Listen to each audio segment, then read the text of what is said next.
B, what is up? Where's J-Dog? I don't know. You shamed him into ever coming back. I don't think I did that. With the ticking sound. Oh, maybe. Man, that thing was irritating, though. When I re-listened to him, it was like so much more obvious than even at the time. I was like, oh, Jason, you just got to stop, man. I think it's inside his computer, like Zoolander. I think it's inside in the computer. I know. I think it's something heavy. I don't know what it could be, though. I think there's a real possibility that he does not know what time 8:15 Pacific is. No way. We go through this every week with him, B. I think it's but we didn't clarify it this time. I know, that's what I mean. Because we didn't clarify it this time, I'm wondering if... But he's usually the one that says, I don't even know, 11:15 my time? He is usually the one who says that, which should we... So I took his silence... I took his silence to mean he in fact knew what time we were starting, but I maybe should not have taken it to me then. Oh no. We're never at 9:15. That's late. Well, he might not be doing the math right in his head. I see what you're saying. That's all I'm saying. You know what I discovered this morning? I do not. At 8, waking up at 7 and trying to be here at 8 takes so much longer than waking up at 7:15 and arriving here by 8:15. Really? Yeah, like the earlier I have to wake up, the longer it's gonna take me to do the exact same thing. I realized that. I'm like, wow, I'm like ready to go. 15 more minutes. That makes a big difference. That's hilarious. I know, because I'm so like foggy brained in the morning. Wake me up at 6:45. It'll take me an hour and a half to do that exact same stuff. That's funny. Like, I had time for breakfast. I made coffee. I was like, oh, I'm usually late. What up? What's going on? Look at this guy who understands Central Standard Time. I got enthralled. Enthralled right there. Also, I wish you guys were here because someone dropped me off these marvelous cookies. Oh, man. And you could eat them if you were here. Yeah. Hey, look, I found this shirt. The yellow shirt. Happy to what? Help? Do you actually wear that outside the house? I wear it all the time because I think it's hilarious. Do people talk to you? Why? No. Why is it funny? I think that's supposed to be a true thing. No, it's supposed to be. I'm just not ever because you're not very helpful. Is that what you're? Yeah, that's right. That's where that's the root of your joy. Okay. That's ironic. Woo! This camera. Maybe I should have went for the $4 one or whatever. How much? Maybe I should have spent at least $1 more. Yeah, you kind of should have gone up to $8. Yeah. Maybe spend $9 and get a clamp. You know. Yeah. Maybe let's do this. How are you guys doing? We're ready to go? Let's do this. Hey, we've been ready, bro. We thought maybe you were bailing on us. I know. No, this is the first time I was late, right? Yeah, you're usually pretty on time. Yeah, you weren't even that late. But I was just actually, I'm getting ready. I had 2 sick days today, this week. I took out Monday and Tuesday, so I've just been cramming all this work in Wednesday, Thursday. From traveling, or were you really sick? No, I was really sick. Oh man, I'm sorry, dude. I think I paid money for it too. I think because I think it was leftover. It was from Great Wolf Lodge, you know. Swimming in the water, swimming in those. I've had some like head cold chest stuff all week. I've been fighting for the last week and a half or something. So. All right, who starts? What's going on? What's going on? What's going on? You don't get to jump in late and then just change the tone of everything, Jason. I know, but I think maybe you probably have to get somewhere. Nope. We're good. Okay, good. Today. That does not mean we should take the foot off the gas. Yeah. We're not recording a 2-hour podcast today. I want to start with page 6. I actually do have something I have to do at noon, yeah. Okay. So. At noon? That's in 40 minutes for me. Yeah. Well, guess what? Hour. What's that? All right. So who is doing what? I don't know. Let me look at my sheet here. Let's look at the chart. Let's see. I think Greg chose last week. Uh-oh. And Jason did the intro? I think that's right. So I think that means I do the intro and you choose this week, B? Yeah, because Jason chose 2 weeks ago. Yeah. That's right. So this one, I just sit back and enjoy the ride. Do I sit back and enjoy the ride? No, the third person I think I go intro. first. Yeah, that's what it is. Yeah, you. I chose and went last, so I do the intro. Jason goes first. B, you go second. No, I go second then. Intro and second. Jason goes first. B, you go last and pick. Okay, so I think this is my favorite week, is when I don't have to do it. I just start. I have to think of a B-side. I had such a good one. And then B's got the strongest intros. If we had to designate strong intros, I'd say B. Just copy and paste my past intros. Yeah. No, because every time there's a little snarkiness I love it. Ramps up that I like a lot. Yeah. It makes each of them different.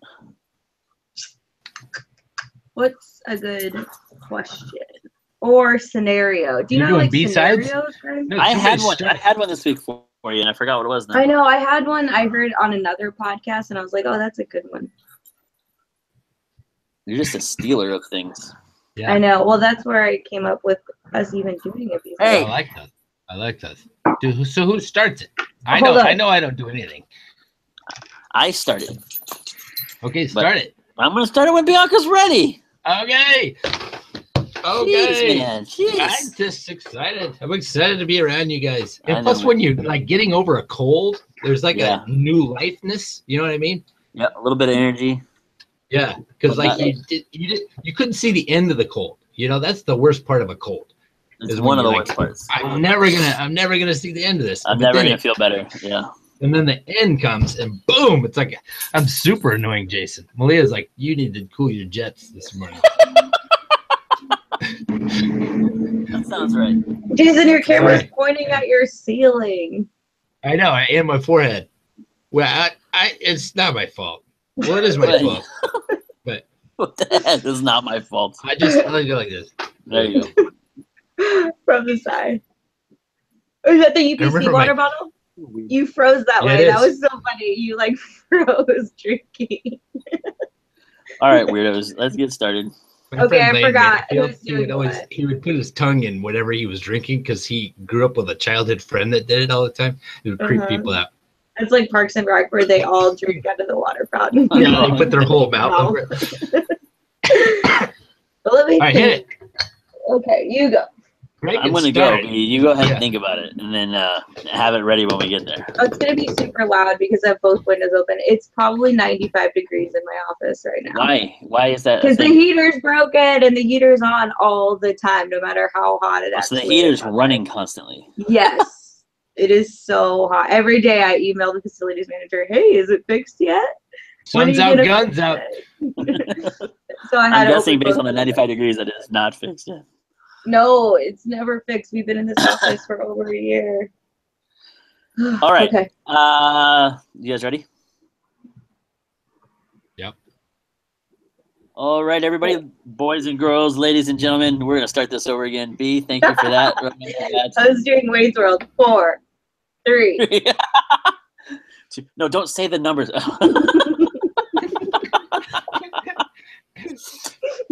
All right, everybody, welcome to this week in gratitude. Jason, shut up, Jason.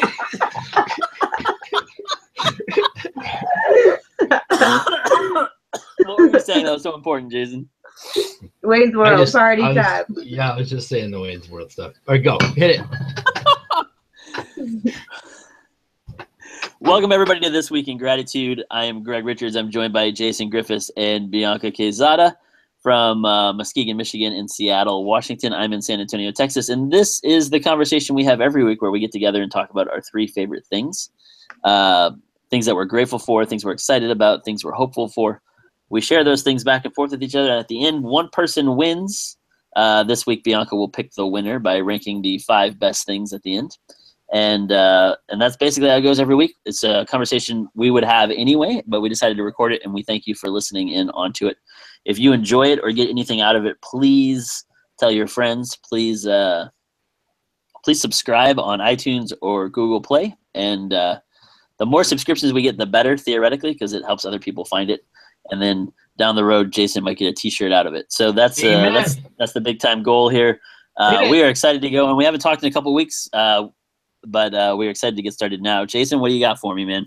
For my first one out of the gate, I went to my first concert in the last couple of years since I've been here in Michigan. I went to see Alt J in Grand Rapids on Tuesday night, and it was epic, wicked good. Like, the band is really, really good. It's still, I think their new album made this week in gratitude back when it came out. Relaxer, I think, is the name of the new one, and thoroughly enjoyed the show. They just do a really good job of. They have these, those cords that go from this, like the top of the ceiling to the floor. And they have lights in them. Have you seen those things yet? Yeah. And so it has an amazing stage show. Like they just have this. It's sight and sound, and it's like kind of a Pink Floyd kind of, just boom. I had never seen those things before until today. I looked on Facebook, and Dale Burke, the old pastor of EV Free Fullerton, was teaching at something in Denver for pastors that had it. So I'm like, okay, I'm way behind the times because the church is doing it. Even pastor conferences have them now, so we're off the pace. What kind of music do they do?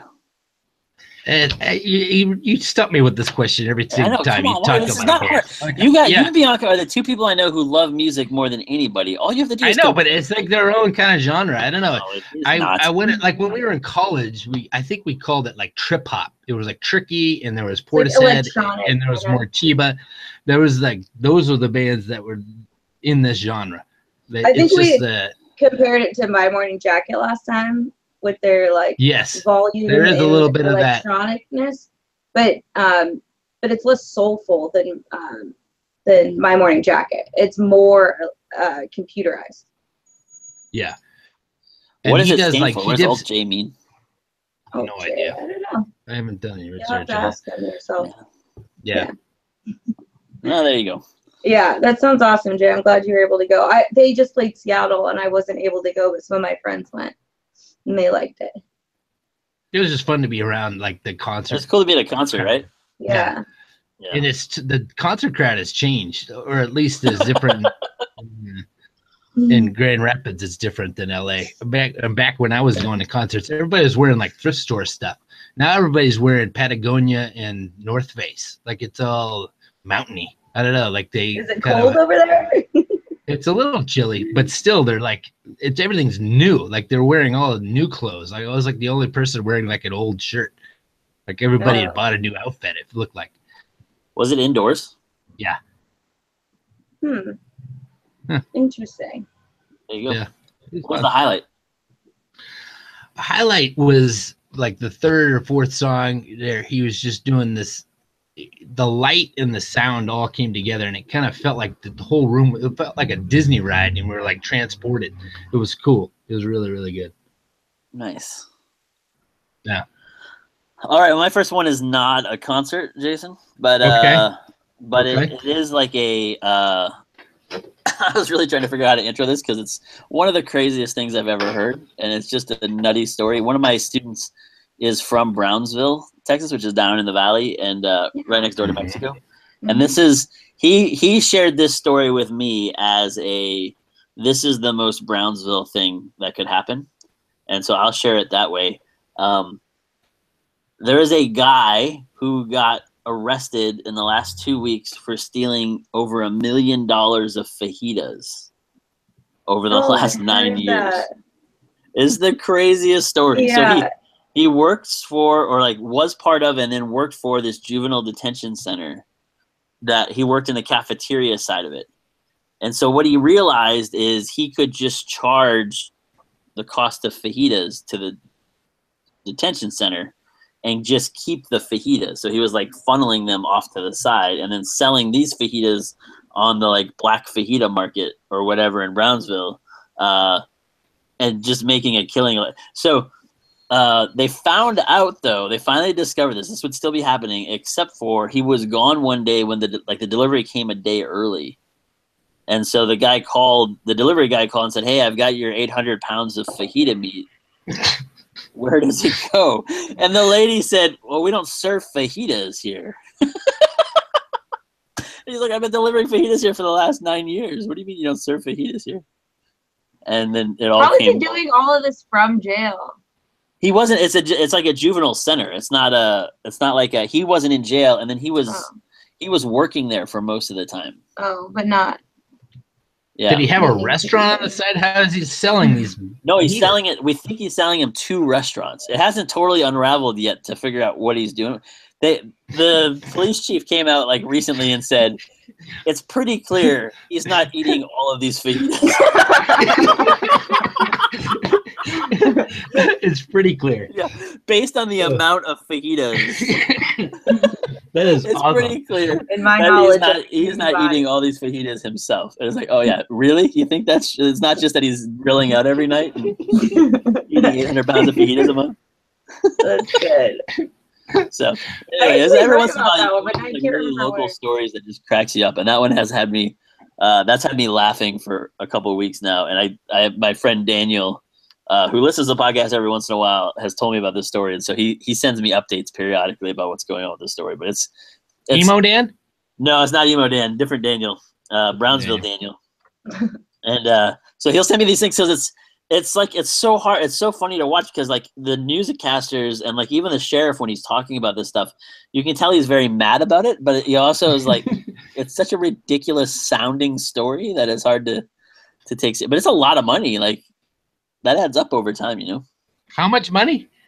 It's like they think like $1.2 million in fajitas. And selling them without having to buy them. Just fajita. Yeah, exactly. He can just turn around and sell it. So he might have made less than that because he was able to, like, he probably gave us, you know, he can give the restaurants a better deal than if they go straight through the whatever.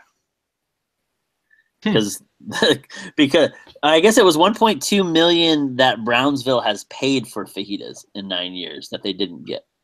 Oh, I see. Holy smokes. I think it was on Wait, Don't Tell Me. I think that was one of the really? questions recently. Yeah. Because somehow I've heard about this, but I don't keep up with Brownsville. No, me either. It's just such a crazy, funny story that I was like, man. Yeah, that's good. It made me happy. Sorry about the buses. Hey, I love no buses. worries, B. They're not that bad. And that guy on Jeopardy lost. Yeah, right after we fell apart right away. I know. But he was funny. He was funny. On a few more days, I think. Yeah, I forget what the final was. Maybe like 15 days. The only reason I knew he lost is because I just saw a video of a guy who won with $1. Did you see I know. That was so that's the guy that unseated him, the Navy guy.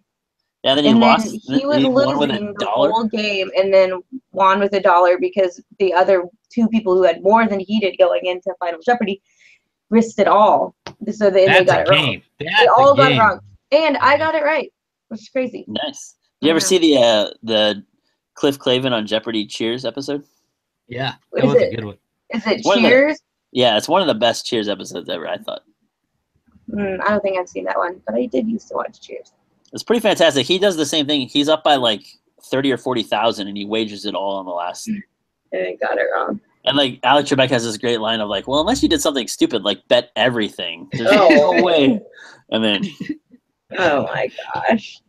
My favorite Cheers was when he goes around the, like, you remember like when he's off the wagon, he can't do his trick where he can push a bottle of water around a corner.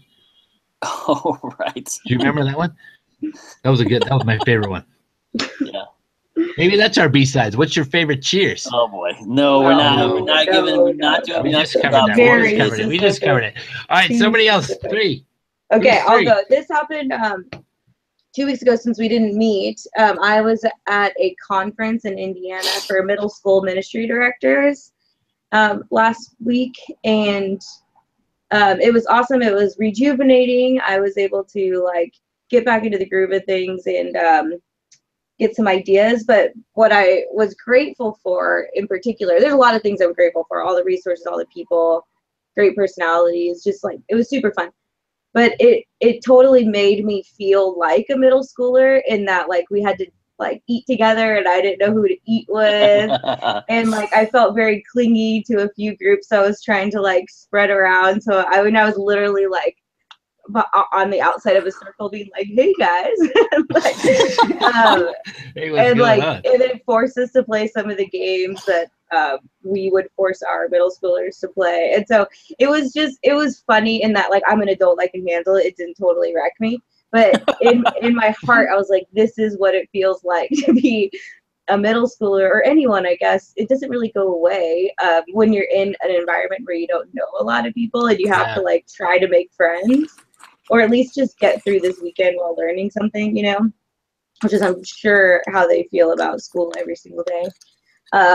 So anyway, I'm grateful that sometimes, even though I'm very comfortable with my setting, my work, who I hang out with, Seattle, it's like it was really jarring and eye-opening to be like put into this whole new setting and try to figure it out from zero. So I'm grateful for that. I'm grateful for opportunities like that, and I felt like a middle schooler again, but not in a good way. But that's anyway. Awesome. It's called Camp Friends. I've learned a lot from those experiences of just being outside your comfort zone and just going back to square one and reintroducing yourself and stuff. Yeah, that's one of my favorite parts about conferences. Yeah, I even had the opportunity. I had rented a car, so I could go out solo from the airport, and then someone was like, oh, there's a van coming from, you should just go in the van. And I was like, like 10 people in a van, and I'm like, I have to wait on them to get me places. And then I did it. That's just my personality. That there was no like, I wasn't not gonna do it, but it was like definitely these crossroads. Like, okay, I could have my own car, leave whatever I wanted to, but I went in the van and met 10 new friends who were also at the campus. That's cool. Yeah, that's really cool. Gotta do it. Did anybody catch that anti-bullying thing? It's loose related to that Burger King thing. I did see that. That was amazing. I liked it. I do too. It's interesting. It's just they have Burger King is set up where these kids are bullying this one kid, and then there's a Burger King worker that is bullying Whopper with cheese. Am I correct on that, Bianca? Whopper Jr. And 90% of the people had a problem with bullying the burger. It was like crushed. He crushed it. Yeah, he crushed he like picked on the burger and punched it and stuff like that. And the people that got the burger came up, walked straight past a kid being bullied, and complained about their burger being beaten up. Yeah, and only like 12% actually. It just threw me back to the junior high, like. Interesting. Loosely related to Bianca's sharing, but bullying is a big problem. You are right. Listen, I'm on that weird pro bully stance. So no, you're not. Devastates lives. That'd be really funny if you were. There's an argument to be made for bullying. Let's bring up C.S. Lewis again. Okay, what am I? It's me, yeah. Yeah, my number two. Man. Number two. My number two is a book by Ray Anderson. It's Unspoken Wisdom and Truths My Father Taught Me. And Ray Anderson was a professor of mine at Fuller, and he was like Fuller's like Bart Studd. Like he studied under Torrance, who's really big Bart Studd or whatever. Mm-hmm. I think Ray died about 5 years ago. He went to be with the Lord. Anyway, I've read a lot of Ray's stuff, but I never read this, and everybody's been recommending this book to me, and it's awesome. It's a thin little book about he grew up. I didn't know he was the son of a farmer in one of the Dakotas, and it's weird because it was kind of like finding out when Dylan had Christian stuff out, like because I love Bob Dylan, and I found out he had Christian albums. Like, wow, this is totally different side and some of the best Christian stuff ever written. I've been reading Ray Anderson. He's talking a lot about Bart ideas, and humanity and that kind of stuff. On Being Human is one of his other famous ones or whatever. But this is more like him, like Wendell Berry, like putting on the flesh of Wendell Berry, and like he's talking about all these lessons that his kind of strong but silent father, who was a farmer, taught him. You know, really just neat, and it's been really timely. Like it's intersecting with a lot of the problems that I'm coming up with. Like especially there was a chapter about finding a solution rather than fixing blame. And there's a lot of stuff going on around McGrath Church where I'm currently at. And I was just called, you know, by the book and through God or whatever, to fix some problems rather than finding out who to blame. So that's my number 2. I'm grateful for this unspoken wisdom. Do you think people keep recommending it to you because it's called unspoken and they think it'll mean you'll talk less? Maybe. Yeah. I'm a very verbal person. Is that what you're getting at? Yeah. Yeah, that's what I was getting. I was thinking, you know, that you're getting over being sick. You got a lot of energy. Yeah. Yeah. Why don't you read this book about shutting up? People keep recommending like the power of silence and stuff to me. Like, I don't know what's going on. I don't know what that means. I don't know how to take that, Greg. I don't know. I don't know where they're headed. I like you compare it to Wendell Berry. I know. That'll make me want to read it.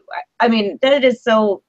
I mean, everyone loves Wendell Berry. He's so overquoted, but the hype is real. So I'll probably check that out. If you said it's kind of like that kind of look outside of the city, see what else is going on, gather some wisdom from things that you don't experience every day. I love that, Jay. I'm going to look at that. And you said it was short. It's like Wendell Berry, and it's a little book. I'm in. Yep. Bam. I said it was or I made a joke about it being unspoken, but how long, like, what makes it unspoken wisdom? Simply because most of the lessons he draws from his father, he doesn't actually say them. He's actually reading into, like one of his he starts it off with the idea that his dad would never really tell him to do anything. He would just say, "We're going to go do this." And there's the unspoken truth that like he's empowering, teaching, doing everything all at once, you know, and just not simply saying, go do this or don't do this. So he's not a very verbal dude, you know? Yeah, that's good though. I like that. Yeah, good recommendation. Is it my turn? Nope, it's my turn. Oh man. What? I'm trying to decide. Oh boy. Let's see. I will talk about I was at a wedding 2 weeks ago for Caroline and Thomas. I got to do a wedding with those guys, and it's the first Mexican wedding I've ever been to, I think. Or the Mexican reception for sure. And that thing went forever. And it was so much fun. Like it was long, but so much fun, and there was so much joy, and it was just a really great party. And it was one of those things where I've known Caroline and Thomas for a long time, and so that was really cool. And then I think outside of my wedding, this is the wedding I knew the most people at, which is just because of how interconnected our ministries are and things like that. It was a lot. It was a lot like Kyle's wedding, Jason. Yeah. In that, like, we knew a bunch of people, and so that was really cool. And it was fun to watch kind of these people that you work so much with become adults and do these kinds of things. And then on top of that, it was just like the cultural stuff was so cool, and the like everybody in the place dancing, and like the intergenerationality of the wedding was really cool. Like I think that was a lot of weddings don't invite kids, and I don't know, you're missing out on something when you do that, because my kids had a blast at this thing, and so it was just a lot of fun. And I went into it. I knew I don't love weddings as a rule, and so I went into it with this mentality of like I'm gonna pretend like I like weddings, and I'm gonna do whatever whatever. I had a guy in mind. It wasn't you, Jason, this time, but usually it's Jason. It's like, I'm going to do whatever Jason would do at this wedding, and then I'll see if I enjoy it or not. And I did it, and I had a blast. So Awesome. I told myself I'm going to do whatever Willie would do at this wedding. So that was a shout out to Willie Maha. Willie Maha. And dude, I saw pictures online, and that visually, that's amazing, right? Stunning. It looked like another world or something. That was crazy. That was pretty nuts. It was beautiful. It was fun. It was awesome. It worked out really, really nice. Did you wear your suit? I did wear my suit. Did you get any compliments? I don't know. People were surprised I was wearing a suit. They knew you're not a suit guy. Listen, I knew that before I bought the suit. They knew that. I mean, otherwise it'd just be like another person in a suit. Like no one would. Well, I think a lot of people didn't have suits on. I will tell you the best thing about a suit, though, having worn it for the whole wedding, is that you can slowly take it off. So like you have layers. Yeah. Like usually I wear like a button-down shirt and khakis, and it's like, well, you can't take your button-down shirt off. But a suit, you can take the jacket off and set it down, and now you're like a little less formal. Tie off eventually, and then you can roll your sleeves out. I don't know. The best part of this is not wearing it. Yeah, for sure, not wearing it. Yeah. When you were putting on this, I want to test the waters of something. When you were putting on the suit, were you tempted to shave your beard? To shave it? Yeah, shave it. Like have no beard. Oh no, not at all. Every time I put on a suit, if I have a beard, I'm tempted to shave my beard. I don't know why. For some reason, it makes me feel like Teen Wolf. You ever seen the movie Teen Wolf? When he goes to prom, like I don't know. To be fair, you have more hair than I have. I don't know. No, I trimmed up my beard, but I didn't shave it. No temptation to shave it. No. Sorry, man. But anyway, shout out to Caroline and Thomas. I'm just alone in that, I'm alone in that challenge. Yeah, that's your thing. Yeah. But that was a blast. Super awesome wedding. Super awesome people. It was fun to see everybody, and stayed up way too late and got some cake, and the food was delicious. It was a lot of fun. So, favorite part of the service? What's your favorite part of a wedding service? Oh, I don't know, but this one I had a classic pastor screw up moment, which is I had told the bridal party, like the wedding party sat down for part of it, and I told them I would give them a look when it was time for them to come back up. But I also had another, an older priest who was doing the Eucharist. And so I told him I would give him a look when it was time for him to come up and get started on the Eucharist. So I was communicating non-verbally through the whole thing. Which is your strong suit. Which is not my strong suit. That's your wheelhouse. That's my wheelhouse. And an older priest sat literally right off the back shoulder of one of the wedding parties. Like nodding. So I'm giving him the look. And then all of a sudden, all the girls in the bridal party stand up and come forward at the same time the priest comes forward to do communion. I'm like, I don't think we did this right. And so, yeah, that's awesome. Did you do a lasso? We did do a lasso. Yeah. Yeah. No, we did it around there's in the Mexican tradition, there's a lasso you could do around the shoulders and stuff. Yeah. And the only Mexican wedding I officiated, we did that lasso thing. Yeah, the lasso I thought was pretty cool. They also did a coins thing, which I'd never seen before either, but it was fun. They kind of talked me through all of it. We talked about it ahead of time and stuff. The only other glitch, I hope I don't get in trouble for saying this one, is we didn't, they never told me they wanted to write their own vows. So we got through the vows section and started the transition. No, I promise you. And Caroline turned to me and goes, when do we get to say our vows? I'm like, you just said them. Oh, because you were doing the scripted vows? You thought that was it? Yeah, we just went through the liturgical vows, and they had done them. And so we added them back in at the end, kind of. But it was I had no idea they wanted to do them. So that was a fun. Oh, my gosh. That was a fun on-the-fly kind of thing. That sounds terrifying to me. I hope I don't ever do that. It was all right. It was fun. It ended up working out really well. Did you say, they didn't get the chance to say their vows? So they just. No, they did at the end. Yeah. We did them because the way I had the way we had it set up on the vows. Yeah, the way we had it set up is the liturgy. I like to end the wedding liturgy with promises that everybody's making to each other. Oh yeah. And so I did that. I said these are the promises you're going to make to Caroline and Thomas, and now Caroline and Thomas are going to read some more promises that they're going to make to each other. Oh, I like that. That worked good. Yeah. Then they got both sets of vows, so that's fun. Bam. They're double married. Yeah. All right, go weddings. My turn. I am going to talk about, we probably talked about this, I don't know, but I look back and I don't see it anywhere. But there is a show called The Good Place on. Do you guys watch it? Have we already talked about it? I'm glad you're bringing it up because I kind of, we were talking about Cheers. I wanted to talk about Ted Danson. Yeah, that's a good point. Yeah, so there's a show called The Good Place.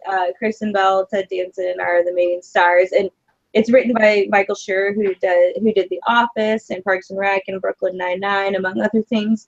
And he hosts a great podcast called The Pausecast, which I'm still going to recommend. So many layers to this. But this show, it's essentially about after you died, you go to the good place or the bad place. And it's a comedy. And anyway, I love watching it. There's a ton of twists. You kind of have to watch all the episodes to see what's going on and kind of catch up with the story. But he did it again, Michael Schur. It's just like a great show with a lot of heart, and the characters, I mean, almost every commercial break, I don't know how they do it, but I'm sure they do it on purpose, but it's like a big laugh right before commercial. And it gets me every time. I'm like, how did they know that I was going to laugh so hard at that? So anyway, it's got my number. I totally love The Good Place. Well, the second season is good too? Yeah, the second season has started, and it's gotten better. There's a twist at the end. I've heard of the twist at the end of the first season. I won't say anything about it, but it's kind of a different show now. I mean, the first season was one show, and you were put in the dark for a couple of things, and then the second season, it's like a new show because there's new revelations having been made. That's why I mean you kind of have to watch at least a recap, if not all the episodes, to catch up. But it is like it's the second season. It's new. So and that's really ambitious. That's crazy to do that, and they're sticking the landing. So Ted Danson's hilarious in it. Yeah, he's so funny. Anyway, we plotted through the first season because remember, I think it did come up. I think you and I talked about it before Bianca joined. Okay. We talked about it, and we didn't think. I didn't think it had enough steam or something. I don't know what the heck they were gonna do with it. But then slow burn. I got 3 episodes in and I was like, I'm out. I can't take it. It picks up again. I'm telling you. It's almost worth the rewatch. Yeah, listen, if B likes it, I'm going to listen to it. And I love Veronica Mars, she's good. Her name I just heard something about Michael Schur that I was excited about. He is joining with Shea Serrano to write a new sitcom. I know. I saw That's that. So good. I'm so excited about colliding. Shea tweeted that. I was like, what? One of my favorite showrunners / podcasters. And one of my favorite Twitter follows. I haven't bought any of his books, but he also writes books about basketball. Shea Serrano and Michael Schur doing a show together about a Mexican family. Yeah. His family. It's pretty crazy, right? I am so excited. And he's from San Antonio, so they'll be representing SAT. San Antonio. Yeah. So that was pretty cool. I thought of you when I saw that too. I was like, yes, I know. I was finally. like, yeah. I didn't know that was happening. That was like total surprise to me. Me too. Man, I was like, Shea is just like the hardest worker. He does so much stuff. No, it's crazy. I always think if I was willing to work hard, what would happen, Yeah. Yeah. If you really applied yourself. If I just applied myself a little bit, maybe. Hard to say. Probably nothing. Do I know Shea? I don't even know Shea. Who's Shea? We brought him up several times. A few times ago, but he's just a good Twitter follow. He follows basketball, and he's from Texas, so he's on Twitter all the time. He really opens the door to like what his family life is like. So people have gotten really attached to like watching his sons grow up and loving his wife as much as he loves his wife. And like he just came out with a book about basketball and other things. And so he'll go to the book signings with the family, and people will like buy him tacos and Big Red and stuff. Like it's kind of one of those just like he's just so open about his personality, what he likes, what he's ordering for dinner. Is he a comedian or is he's just? No, he's a writer. He's a writer. He used to write for Grantland, and now sometimes he writes for The Ringer. He started out as a junior high teacher / basketball coach, and he would write these like amazing recaps of these junior high basketball games. that are like, if you can find them online, they're still somewhere, but they're like the best things ever. And then he wrote something called the Rap Yearbook. Yeah, Rap Yearbook. The best rap song from each year since like 1985. You would like that book if you can find it at your library, Jason. I will. It's really well illustrated. It's a good book. And he just finished his basketball one. But he's a basketball writer. Like that's what's primary, like bread and butter. But now he's going to be doing TV shows. I mean, the guy cannot rest. He's got like 3, no sleep till Brooklyn. Elementary age kids. So yeah. Anyway, yeah. So Shay, Michael Schur, The Good Place, Ted Danson, Kristen Bell. It's just a good. It's a good world to be living in. There you go. Hey man, am I up? That's 3. You're up, dude. Yep. You're up. I'm up. My third is Jeremy Ennick. He just came out with a new album called Ghosts. It's really good. I love him. How do you guys make up people every week that I haven't heard? That's what's amazing. Every single week, I'm like, there's no way they're gonna have something I've never heard of before. And every single week, Jeremy Ennick. Every single week, one of you names somebody, and the other one's like, "That's my favorite person," and I'm like, "I've never heard." Like you guys, this has got to be like a planned thing where you just like send texts privately ahead of time and say, "Hey, this week I'm going to make up this guy's name," and they're like, "This time, maybe remember it's your turn to make up the name that Greg doesn't know." No, that's the magic of this podcast, Like you guys were overlapping over the Shay stuff, and then me and Vinny overlapped over the we have Jeremy, whoever that I've never heard of. Like, man, alive. Oh my goodness! But stuff up every week. You guys talk about Suits, and I can't chime in, so you guys got stuff. Oh, please! If you have time to only listen to one. There's one song on it I really, really like. It's something like The Ancient Road. It has ancient in the name, but it's wicked good. Yeah? How do you spell his last name? Enigk. He was the singer of a band called Sunny Day Real Estate. I've heard of those guys. Yeah, and he went solo. The bassist, I think, went to play with Foo Foos, and then he's come out with solo stuff every once in a while. And then he was also a part of another band called The Fire Theft. I've liked everything he touches because his voice is very unique. Very unique. I've seen him a couple times live too. He's just he's a neat dude. I think my favorite vocal performance of his. You remember the Christian band Poor Old Blue, Greg? Yeah. They're from Seattle, but they're on Tooth and Nail. They did a EP called The Straight Six, and it's just 6 songs. And Jeremy Ennick's voice is in the middle of it, and he's the voice of God. Oh, really? It's wicked good. That's cool. I think it's like my favorite. They're friends too. The Poor Old Luke guy and Jeremy Ennick. That's cool. Anyway. Yeah, my brother loves those guys. Yeah, your brother's probably, if he listens, he's probably going, what? Woo! Yeah. I don't think he listens, but I wish he would. Yeah. Shout out to Josh if you're listening, dude. Poor Old Lou, man. Poor Old Lou. Woo! Good one, Jay. I'm going to check that out. Straight Six. Say again? Yeah, the Poor Old Lou. It has a picture of the that old Jaguar with the 6 cylinders. And they actually made one with the 12 too, but this is that's back when Christian bands had cool covers once in a while, you know? Yeah. Like album covers. I'm with you. Yeah. I agree. All right, I'm up. Oh, man. All right, you guys want the serious one or the fun one for my last one? Fun. Just choose your own adventure. Fun. I'll vote fun just because B said that. All right, perfect. Good. Then I don't have to talk about sexual assault. All right. Okay. What? Okay. All right. The fun one though is the NBA is back, and the Bucks are good. Woo! I like those Antetokounmpo is like the best player in basketball. All of a sudden, it's fantastic. It's so much fun. And tonight they're doing something. I think you guys would both appreciate this, although maybe not the same level. They're doing a throwback game where they're our old stadium in Milwaukee is called the Mecca, and so they're doing a throwback game tonight at the Mecca with the old floor and every like old jerseys, everything. Like the whole thing is gonna be retro, old scoreboards, the whole deal. And so it's like the new stadium seats, like the stadium they're in now seats like 40,000 or 50,000 people, and the stadium that they're going to is going to seat like 40 or 50,000 people, and this one seats like 12 or something. So it's just this tiny, like, kind of crappy college stadium that they played in forever, like in the 70s and 80s. And so it's just a super cool, like, I don't know, it's a lot of good vibes around the Milwaukee Bucks right now. I'm really excited about it. Yeah, that's a cool idea. I loved watching them last season too. They were at the end of the season they're playing they're so much fun, and like young kids. Giannis does something every night that like it just isn't human. Like it just doesn't make sense that it happens. And so he's taking like another jump, Jason. It's pretty amazing to watch right now.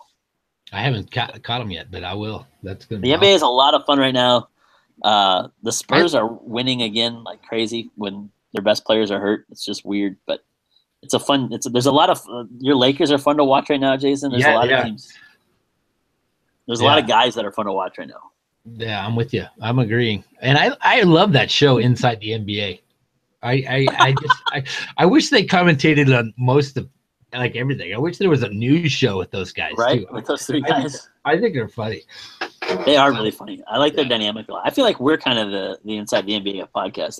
That's what I feel that too. I feel like Bianca's got a little Charles Barkley in her.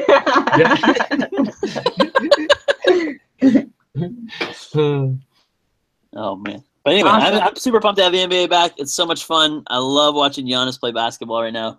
I think there's something about like in any sport when the team you're rooting for has one of the like 5 best players in the world at it. Yeah. It's like it changes that it's so much more fun to watch that sport. Yeah. I guess this file this under the really stupidly obvious category, but it's more fun to watch when your team's good. Yeah. No kidding. File that away I'll have to explore that later. Yeah. Maybe one day the Mariners will be good. You'll know what I'm talking about. I dream about that. I didn't choose baseball as one of mine, but watching the World Series, I'm like, that would be nice. Like everyone seems so happy, and their cities are. Maybe one year the Brewers can play the Mariners. Then we can really have it out. That'd be crazy. That'd be fun. But your Astros are in it. That's like your everyone team, right? needs to root for the Astros. That game yesterday was nuts. The game was good. I wasn't able to watch it because I was talking at work, after game 2. If anybody, in case I don't post this for 3 weeks. Oh yeah, game 2 was nuts. Yeah. Go Stros. Okay, all my fans are Dodger people. I got a bunch of LA people. Oh yeah, you got Dodger fans, man. You got Dodgers to root for. I'm not really a Dodger fan, but your kid is though, right? Doesn't Zeke like the Dodgers? Yeah, Zeke loves the Dodgers. Well, and you got to root for the Dodgers, man. Yeah. Anywho. Okay, I'll move on to my third thing. It's a podcast. Oh boy, it's not ours. No. It's not ours. One of my favorite podcasts is Radiolab. But they did a spinoff.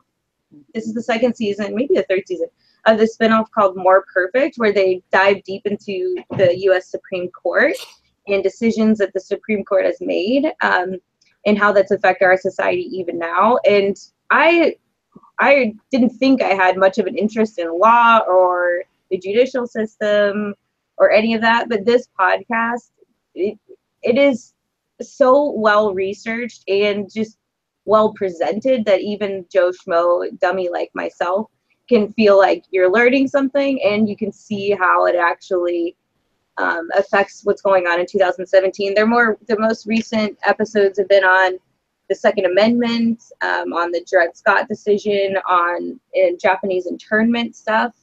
And so they are talking about history and the decisions that the Supreme Court has made, but you can clearly see the lines into how our society has been built on these things.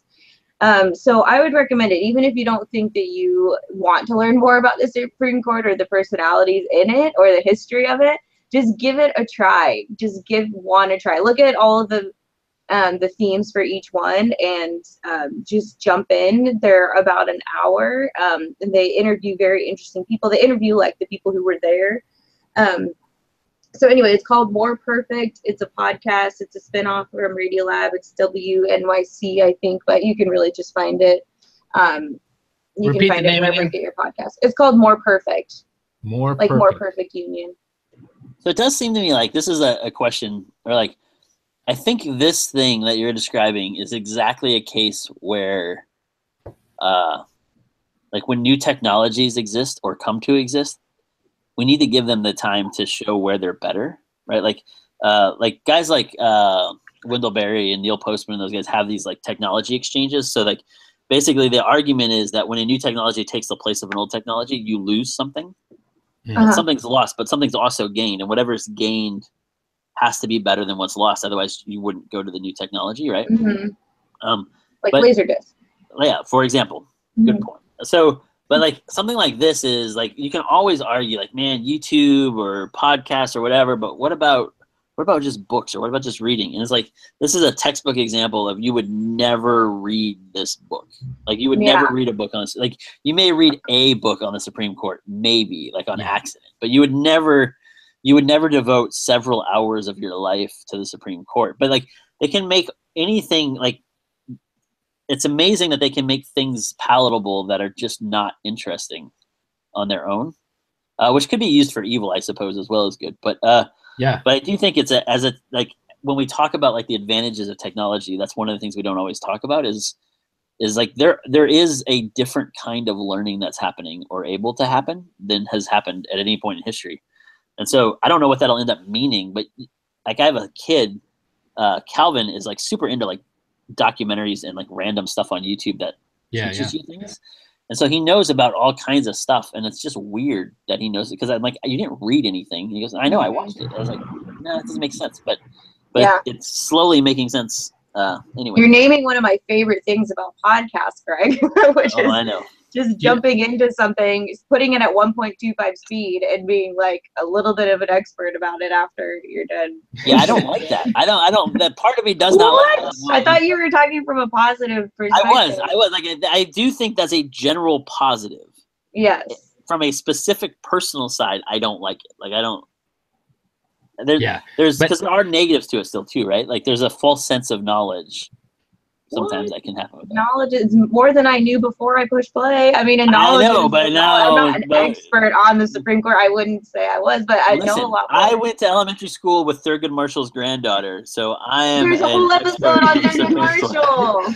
They talk about his granddaughter because I went to elementary school. Two things about that expertise thing. I don't know. Has anybody watched the Jim Jeffrey show? His latest guy that he on this last week, he's like a new version of the John Oliver. Yeah, I know Jim. But the Australian version. And his last guy was, the book was something like about how people are feeling like they're experts. I think it's like expertise lost, I think is the name of the book of the guy that was being interviewed. I know the book you're talking about. And he's talking about what Greg was just talking about how all these people think that they're experts on stuff. And so I think that's one side, a negative side of the podcast. Like everybody's thinking that they have all the answers. The Death of Expertise, that's by Tom Nichols. I was just interested in reading that, but maybe I should listen to a podcast about it. Yeah. Second thing is, as Bianca was talking about this, I think we have like a new category of gratitude. You know, like there's some things that we bring up and we're kind of grateful for, but I got the sense, as Bianca was sharing, there's some things that, like, if you really like me, you'll do this, you'll listen to this, or you'll read it. You know what I mean? Like there's like for instance, me, like if you don't like the band Fugazi at all, I don't know if I can like you. You know what I mean? I think he's talking directly to Greg right now. You should like this band and you don't. No, but he never really listened to Fugazi. But anyway, that's that. Keep telling yourself it was because I didn't try. That's the key. Is Bianca? Is this in like a new category of if you think I'm worth my salt? No, I listen to too many podcasts. I cannot hold that for anyone to have to listen to. I'm still working on listening to my first podcast. Do you think this should be my first podcast? You have not listened to another podcast yet, Jason? I still haven't. No, you told me those couple that I did a podcast. I think podcast. No, really simple. Start with Malcolm Gladwell's King of Tears. That's so that's cool. one of the best episodes of any bot. Yeah, that's why I start with that one. Okay, Malcolm Gladwell's. That's so cool because revisionist history. We talked about it a few weeks ago. We talked about it a lot. This past Sunday, this is off the record, man. This is B-roll, but just this past Sunday, this older. It's not off the record. We're recording right now. I know, but I don't know. This is just more on the record. I love being together with you guys. But I was, like you get those moments where you get totally surprised by somebody. That's what one of those moments happened this Sunday. This woman, that's an older woman in my congregation, she's coming back and she hands me a note and she says, "I think you should read this book." And it's Malcolm Gladwell's Tipping Point. And I was total surprise of like, this is like, she looks like Aunt B or like Aunt, I don't know, like she was just not. She doesn't strike you as the normal Malcolm Gladwell reader. Yeah, and it was awesome. It made my heart speed up a little bit because I was. That's cool. Well, anyway, Malcolm Gladwell revisionist history. Listen to the King of Tears episode. The King of Tears. Yeah, it's close to the King of Pain by the Police, so it's like the same thing. Yeah. You'll love it. Hit it. You'll love it. All right, we on B-sides yet? We're close now. Well, we haven't even ranked these things. Here we go. Oh yeah. I am going to. I'm gonna get throttled this week. I'm gonna get. I will choose. You made up a bunch of names that you recognize, so there's no way I'm gonna. Your enchiladas or whatever. Hey, eat it, bro. I'll choose concert because I'm glad Jason went to a concert. Oh no, you're right. I might choose all the names. I think everyone should watch The Good Place, even if you've given up on it. Try it. Good Place. I love that Greg finally enjoyed a wedding. We'll put that up there. Just pretend you're someone else, and then you'll start enjoying things. That was the trick. It was great. That's good. I am going to say I want to say Jeremy Innick, but I guess I'll say I'll go podcasting, specifically the More Perfect podcast, because it started a great conversation, and Jason's life's about to get changed. He's not going to listen to a podcast. And then lastly, I'll say, okay, we got to go Jeremy Innick. Sorry, I'm really excited about that. I got a question. Greg takes the L again. Every time he does it. I think he hates me. That's what I'm learning every time. Podcast question. Can you download a podcast and burn it onto a CD? You can download them. You can download them onto your phone and have them with you wherever you go. Well, but I have a CD player in my car, and I'm going to be driving. You can also just play it off of your phone as you drive. You may not be able to hear it as well. Yeah, just listen with a headphone in. Yeah. That's what I do. Yeah. Usually. Okay. Or if you have like an aux cord to your radio. But you can download it to a disc.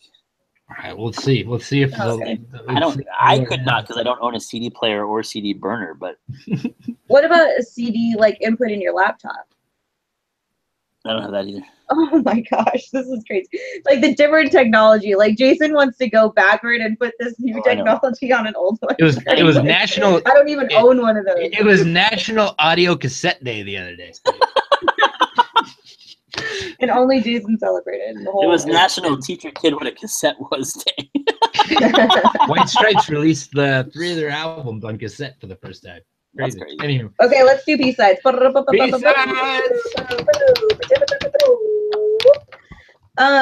Okay, this is still a work in progress. You guys are gonna have to help me with the question. Atlanta.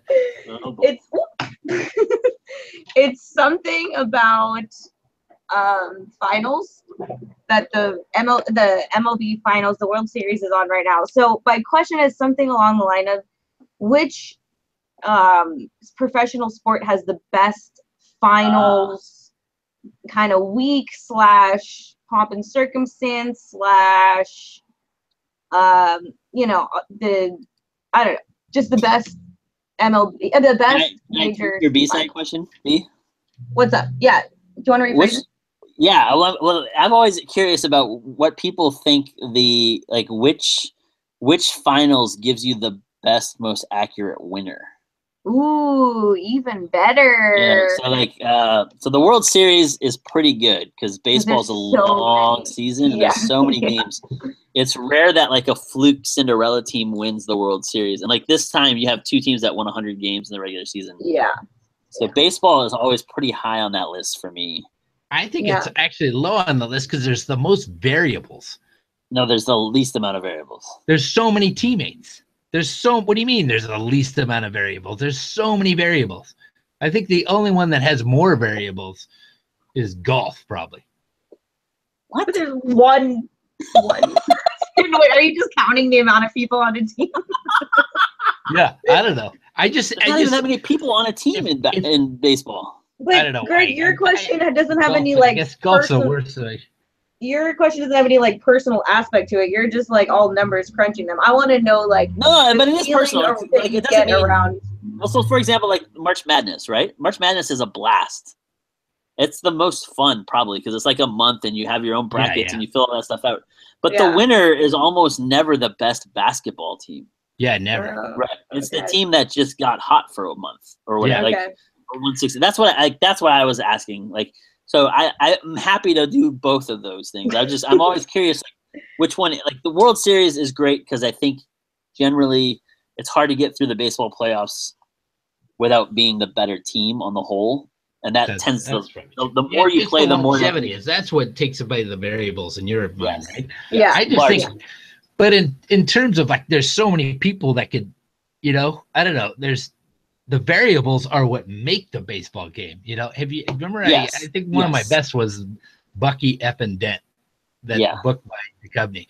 Because Bucky Dent, he just comes through and hits a homer and throws everybody's thing off. You know what I mean? No, it's true. Anyway. And like in any individual event, you have that, right? Like you have those variables. Yeah. I agree. I understand your point on that. I think once you stretch those out longer, they're less, which makes the individual events in some ways even more kind of crazy. But so football is a weird one because it's one game at a time, right? Now, there's been I can't count the number of times in my life where the team that won in football, I thought, we could have beat those guys.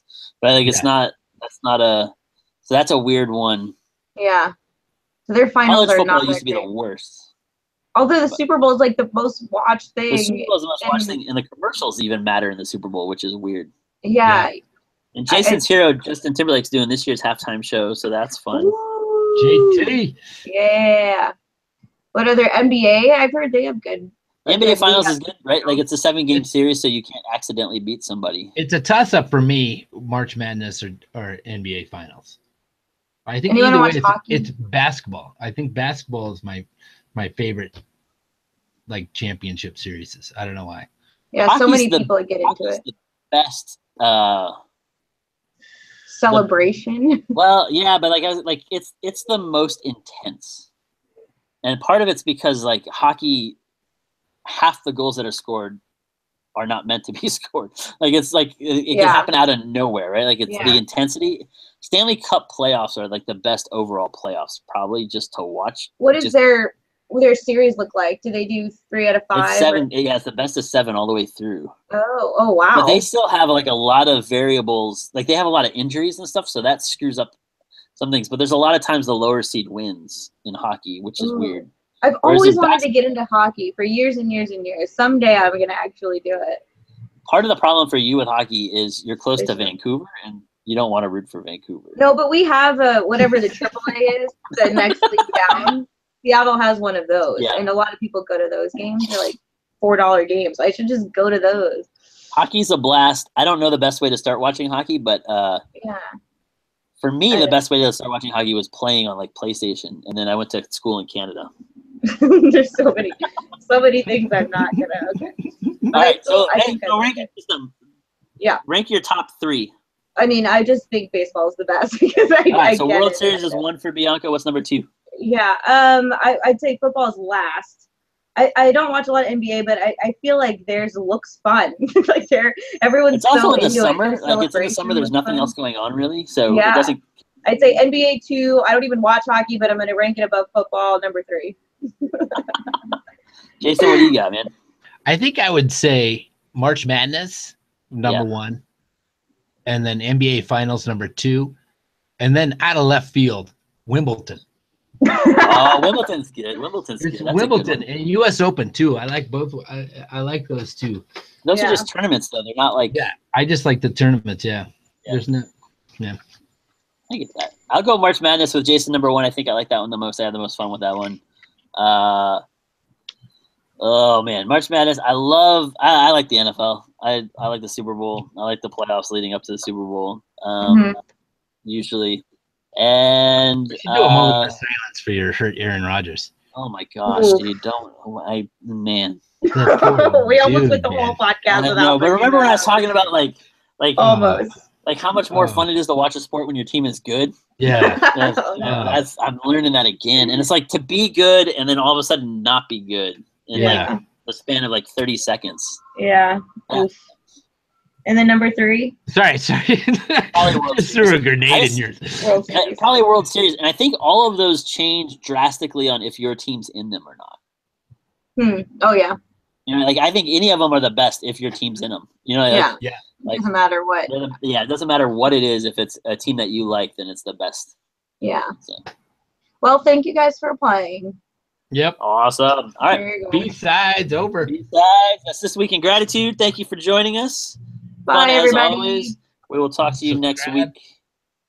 Peace.